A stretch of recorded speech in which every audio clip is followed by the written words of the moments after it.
నమస్తే సార్. చెప్పండి. మీ పేరేంటి? విజయరాయ్ అండి. సోమబాబు. ఏం చేస్తుంటారు? వ్యవసాయమేనండి. సార్, చంద్రబాబు 12 నెలల పాలన ఎలా ఉందంటారు? 12 నెలల పాలన మామూలుగా చేసిన వాగ్దానాలు ఏమీ నెరవేర్చలేదు. అది అంటే నెరవేరుస్తారని నమ్మకం ఉందా? ఇప్పటికైతే ఏమీ కనపట్టలేదు. అది వచ్చి 12 నెలలు అయింది కదా సార్, ఇంకా టైం ఉంది కదా, ఆ టైంలో ఏమైనా అవుతాయి అవ్వవు అని మీకు ఏమైనా అనిపిస్తుందా? ఏమోనండి, నమ్మకం లేదు. ఈ సంవత్సరం పాలన చూసిన ప్రజలు ముఖ్యమంత్రిగా చంద్రబాబు కాదని జగన్ కోరుకుంటున్నారు అంటున్నారు, నిజమేనా? చాలామంది జగన్నే కోరుకుంటున్నారండి. అవునా? అవునండి. ఎందుకంటారు? ఈయన చేసిన వాగ్దానాలు చేయలేదని ఇక రిమార్క్ వచ్చింది కదండి. అది జగన్ అన్ని వాగ్దానాలు నెరవేర్చేశారా? అన్నీ చేశారండి. అభివృద్ధి ఏముంది సార్?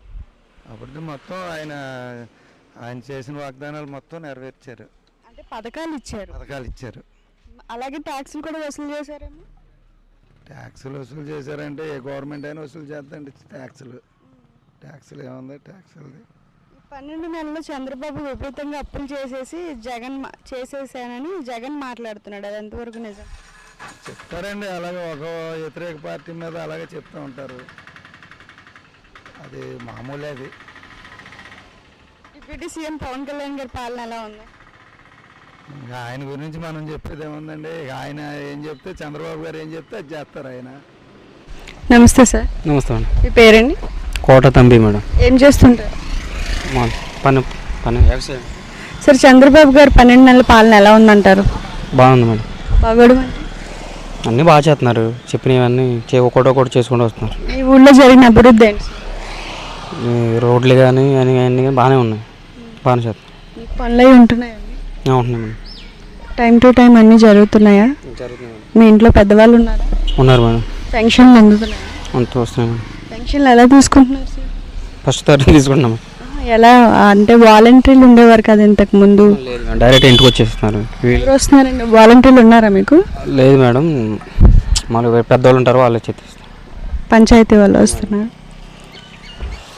ఈ సంవత్సర పాలన చూసిన ప్రజలు ముఖ్యమంత్రిగా చంద్రబాబును కాదని జగన్ ఉంటే బాగుంటుందని అనుకుంటున్నారంట, అది ఎంతవరకు నిజమంటారు? లేదు మేడం, చంద్రబాబు పాలన బాగానే ఉంది.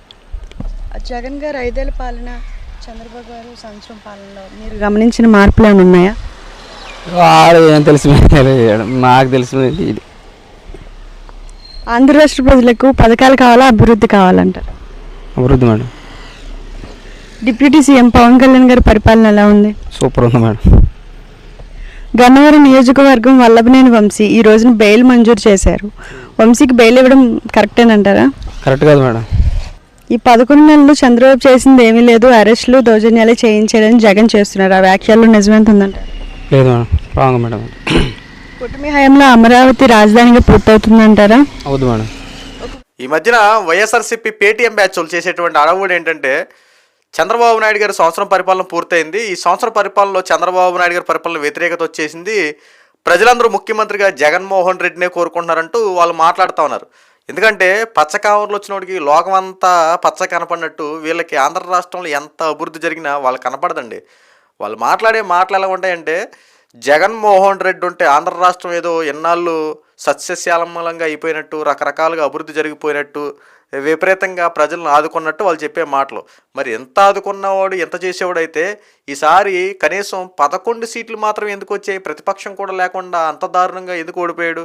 పోనీ మీరు అన్నట్టుగానే ఆంధ్ర రాష్ట్రం అభివృద్ధి చెందింది అనుకుందాం, పథకాల వల్ల ఆంధ్ర రాష్ట్రాన్ని ఎక్కడికో తీసుకెళ్ళిపోయాడు అనుకుందాం, మంచి పనులు విపరీతంగా చేసాడు అనుకుందాం, పోనీ ఎందుకు ఓడిపోయాడు అది చెప్పండి.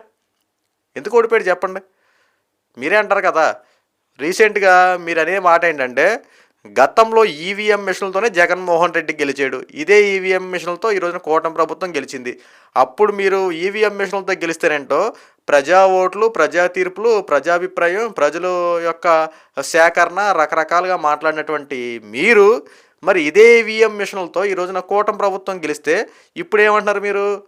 మొత్తం ఈ యొక్క ఈవీఎంలో మొత్తం స్కాములు చేశారు, ఇవన్నీ దొంగ ఓట్లు రకరకాలుగా చేశారు, ఈవీఎం పాల్ట్లు, ఈవీఎంలు మోసాలు చేసేసి అని చెప్పి మాట్లాడుతూ ఉన్నారు. అంటే మీకు నచ్చిన విధంగా మీరు మాట్లాడుకుంటారా?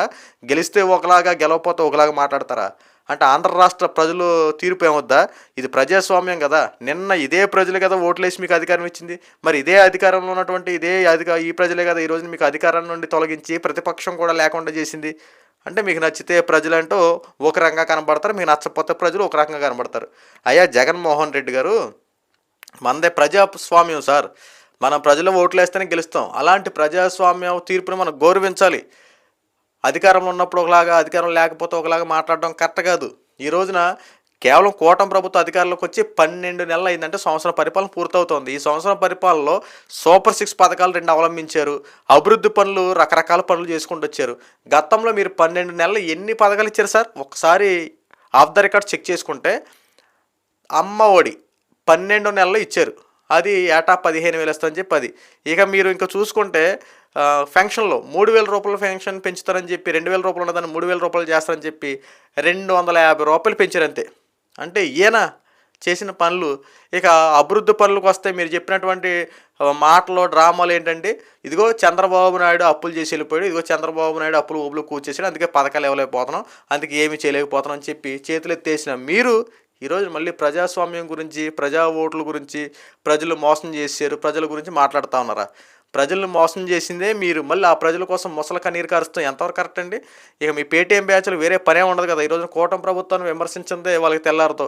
పొద్దున్న లేచిన దగ్గర నుండి రాత్రి పడుకునేంత వరకు చంద్రబాబు, నారా లోకేష్, పవన్ కళ్యాణ్ భజన చేసుకుంటామే తప్ప ఎంతసేపు మీరు ప్రజలకి ఏం చేస్తారో అది చెప్పరు. కానీ పక్కన వాళ్ళు ప్రజలకు ఏం చేస్తూ ఉన్నారో దాని మీద సెటైర్లు వేసుకుని బతకడమే తప్ప, అరే మన అధికారంలో గతంలో 150 సీట్లు ఇచ్చిన ఇది ప్రజలు ఈసారి కేవలం 11 సీట్లు ఇచ్చారు, ఎక్కడ ఫాల్ట్ జరిగింది, మనం ఏం తప్పు చేసామని చెప్పి తెలుసుకోవడం మానేసి ఇప్పటికి కూడా అలాగే చిత్తగాతి కుక్కలో రోడ్లంతా తిరిగినట్టు ఇలాగ ప్రతిదానికి కౌంటర్ అటాక్లు వేసుకుంటాం, ఒకరి మీద ఒకరు అరుచుకుంటాం. ఇదేనా? ఇప్పటికే మీ పార్టీలో కొంతమంది కూడా అంటే 100 మంది ఉంటే అందులో 75% మంది రాజీనామాలు చేసి పక్క పార్టీలకు వెళ్ళిపోతా ఉంటే ఏ రకంగా మళ్ళీ మిమ్మల్ని నమ్ముతారు? మీ పార్టీని నమ్మి ప్రజలు ఎలా ఓట్లు వేస్తారు? మీ పార్టీలో ఉన్నటువంటి రాజకీయ నాయకులందరూ పక్క పార్టీలకు వెళ్ళిపోతూ ఉండడం, కొంతమంది అవినీతిలో పాల్పడడం, ఒక్కొక్కడు ఇలా చిట్టాలని బయటకు రావడం, ఇవన్నీ చూసిన తర్వాత అయితే ప్రజలు ఈ రోజున మీకు పక్కన పెట్టింది. మళ్ళీ మేము ప్రజలకు అది చేస్తాం, ఇది చేస్తాం, అది చెందుతాం, ఇది చేద్దాం, కూటమి ప్రభుత్వం మొత్తం నాశనం చేస్తామని చెప్పి మాట్లాడడం ఎంతవరకు కరెక్టో? ఇప్పటికైనా కూటమి ప్రభుత్వాన్ని విమర్శించడం మానేసి ప్రజలకి మీరు ఏం చేస్తారో, ఏం చేయదలుచుకున్నారో అది చేయండి అంతే తప్ప ఎంతసేపు బురద జల్లే రాజకీయాలు, శవరాజాలు చేయడం కరెక్ట్ కదండి. ఈరోజున కూటమి ప్రభుత్వం చేస్తున్న పనులు చూడండి. 12 నెలల్లోనే 5 సంవత్సరాల పరిపాలన ఎలా చేయాలో చేసి చూపించారు. గత 5 సంవత్సరాలు జగన్మోహన్ రెడ్డి 5 సంవత్సరాలు చేసినటువంటి పరిపాలనని ఈ కూటమి ప్రభుత్వం సంవత్సర పరిపాలన టాలీ చేసుకొని చూడండి. ఇచ్చిన వాగ్దానాలను నిలబెట్టు తీసుకు అడుగులు ముందుకు వేస్తూ ఉన్నారు. ఏదైతే నిరుద్యోగ సమస్య తీర్చే విధంగా చర్యలు తీసుకుంటా ఉన్నారు, అభివృద్ధి పనులు ఒకటొకటిగా పూర్తి చేస్తూ ఉన్నారు. అన్న మాట ప్రకారం ప్రతిదీ పిన్ టు పిన్ వెరిఫికేషన్ చేసుకుంటూ ఏ టైంలో ఏ పథకం ఇవ్వాలి, ఏ సందర్భాల్లో ఎలా అభివృద్ధి పనులు చేయాలని చెప్పి ఒక సిస్టమేటిక్గా పనిచేస్తూ ఉన్నారు. పవన్ కళ్యాణ్ గారు, నారా లోకేష్ గారు, అలాగే చంద్రబాబు నాయుడు గారు ఒక సిస్టమేటిక్గా ఉన్నారు. ఎందుకంటే కూటమి జనసేన, బీజేపీ, టీడీపీ ఈ 3 కలయికతో ఈ రోజున ఆంధ్ర రాష్ట్ర ప్రజలు సంతోషంగా ఉన్నారు. ఇక్కడ టీడీపీ, జనసేన, కేంద్రంలో బీజేపీ వీళ్ళిద్దరూ ఏదైనా మాట్లాడుకొని కేంద్రం దగ్గరికి వెళ్ళి నిధులు విడుదల చేసుకుంటున్నారు. ఆంధ్ర రాష్ట్రంలో అభివృద్ధి పనులు జరుగుతున్నాయి. ఎంతకు మించి ఇంకేం కావాలి? ఇప్పటికైనా పరిస్థితులు అర్థం చేసుకుని ప్రజాస్వామ్యంలో ఉన్న విషయం తెలుసుకొని కూటమి ప్రభుత్వానికి సపోర్ట్ చేయలేదని ప్రశాంతంగా కూర్చొని అంతే తప్ప బురద జల్లే రాజకీయాలు, శవ రాజకీయాలు చేస్తే రాబోయే రోజులు ఖచ్చితంగా ఎదురు దెబ్బతింటాం ఖాయం మీరు.